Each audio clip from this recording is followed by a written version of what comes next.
बच्चों, आज मैं तुमसे वही बात कहने आया हूं जो खुद भगवान श्री कृष्ण ने अर्जुन से कही थी।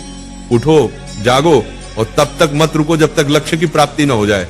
आज तुम्हारा रणभूमि में कोई युद्ध का मैदान नहीं, तुम्हारा रणभूमि है तुम्हारा किताबें और सपने, तुम्हारा गांडीव है तुम्हारा पेन, और तुम्हारा दुश्मन कोई और नहीं बल्कि तुम्हारी आलस्य, डर और टालमटोल है। क्यों पढ़ाई से भागते हो? जरा सोचो, जब भी किताब खोलते हो नींद क्यों आती है? क्यों मोबाइल उठाते ही दिमाग तेज हो जाता है लेकिन किताब खोलते ही भारी लगने लगता है? क्योंकि तुम्हारा मन आसान रास्ता चुनता है। मन हमेशा कहेगा चलो बाद में पढ़ लेंगे, अभी आराम कर लो। लेकिन गीता कहती है आत्मा ही मनुष्य का मित्र है और आत्मा ही मनुष्य का शत्रु है। मतलब क्या? अगर तुम मन को कंट्रोल कर लो तो वही तुम्हारा सबसे बड़ा साथी है, लेकिन अगर मन ने तुम्हें कंट्रोल कर लिया तो वही तुम्हें बर्बाद कर देगा। अर्जुन भी डरा हुआ था। उसने कहा, हे माधव, मैं नहीं लड़ सकता, मेरा मन विचलित है। श्री कृष्ण ने कहा, हे पार्थ, उठो, तुम्हारा कर्तव्य युद्ध करना है और युद्ध से भागना अधर्म है।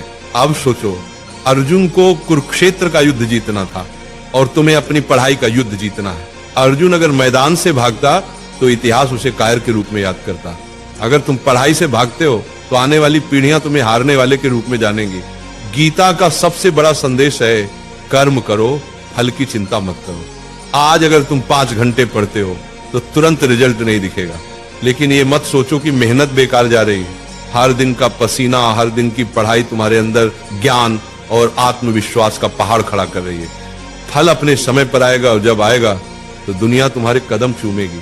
आज तुम्हारा असली दुश्मन पढ़ाई नहीं, तुम्हारा असली दुश्मन है आलस्य, ध्यान भटकना, सोशल मीडिया और कल से पढ़ेंगे वाली सोच।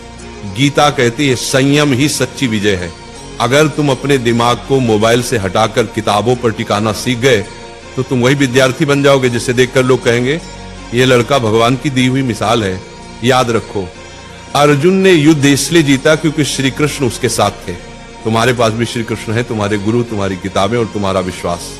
जब भी थक जाओ ये मंत्र याद करो, उठो अर्जुन, पढ़ाई तुम्हारा धर्म है, पढ़ाई तुम्हारा कर्म है। तुम्हारा धर्म अभी सिर्फ एक है, पढ़ाई। बाकी सब इंतजार कर सकता है लेकिन समय नहीं। वक्त निकल गया तो कोई गुरु तुम्हें नहीं बचा पाएगा। अर्जुन ने मैदान में खड़े होकर कहा था, हे माधव, अब मैं तैयार हूं, अब मैं अपने धर्म का पालन करूंगा। आज तुम भी वही कहो, हे प्रभु, अब मैं आलस्य से लड़ूंगा, अब मैं किताबों को अपना धर्म मानूंगा। आज से तुम पढ़ाई से भागोगे नहीं, आज से तुम किताब को दुश्मन नहीं बल्कि सबसे बड़ा मित्र मानोगे। आज से तुम वही विद्यार्थी बनोगे जिसे देखकर माँ बाप की आंखें गर्व से भर जाएंगी।